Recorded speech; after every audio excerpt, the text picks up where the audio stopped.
January is National Substance Use Disorder Treatment Month, and here to talk about that is Tammie Colon. She's Executive Director for Mental Health and Recovery Services Board. Welcome, Tammie. Thank you. All right, so this is a month to kind of recognize and to reaffirm that there's treatments that are optional. There's, help out there, right? Yeah, I mean, we do a lot of, we take a lot of opportunities to really educate people on how to identify if there's a challenge, how to identify if your loved one has a challenge.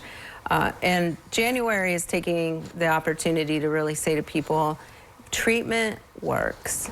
If you identify a concern or a need, please reach out and ask for help because it is effective. And I know many people have had experiences themselves or with family members that it's failed. They failed. And so they think treatment doesn't work. Well, as you mentioned earlier, there's many things we try to do for ourselves in changing behaviors, and we fail at it. But at some point in time, we can get it right. But we can't do it if we don't have a treatment provider there assisting us. Right. Well, I was saying before we went on air, it's like a dieting and losing weight. How many times have you tried to get on the new diet and you failed? And so, but you pick up and try again, right? Yeah, correct. Absolutely. And so, people are afraid. They hear the myths that, oftentimes you're replacing one drug with another drug, which, all of the drugs are, FDA approved. And they're really meant to address the genetic component that we find with some people who have substance use challenges, not everyone. Mm-hmm. And so we want to be able to medicate them properly so that they can get through withdrawals, they can get through the cravings, and they can get on to recovery. But what we also know with every substance use user is there's behaviors and there's thinking patterns that counseling and treatment and group treatment among those who understand your journey can help you change and redirect to ensure you have a recovery ahead of you. Yeah, you got to think about, first of all, you did mention the identification. So identify there is a problem first. Yep. But everyone's body is different. That is correct. Everyone takes to different things differently. So, and the combination of, mental health, medication or whatnot, it may take a while, but it can work. It's definitely going to do you better than to not address it at all, and to not get under a professional to see if the medication will work with the condition that you have. I mean, we have people that will recover without medication, right? And we know that many of those people oftentimes don't have the genetic component that others do. So we use one experience of one family member or one friend, and then we expect everyone to be able to recover the same way. And that, in fact, does not work for everyone. But what we do know is that treatment works.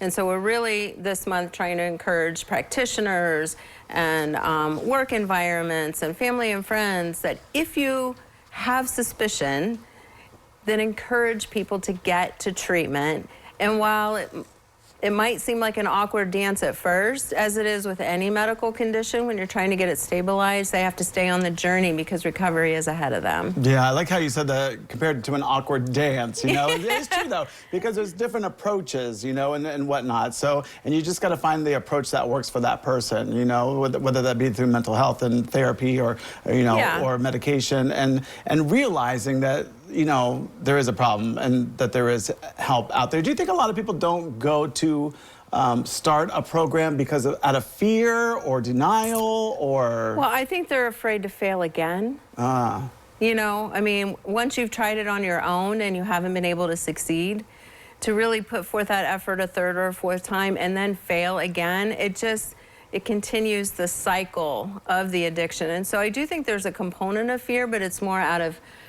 fear of failure than it is fear of the treatment. Yeah. But, so if somebody is wanting to get treatment or realizing that there is a next step that they need, how do they go about the first steps? We're in a phase in our society where you can Google anything online, and there's services you can even start online if you're afraid to walk into an office, right? But more importantly, calling the Hope line, going to the We Care Crisis Center. You can go to the Mental Health and Recovery Services Board website. We have resources listed there.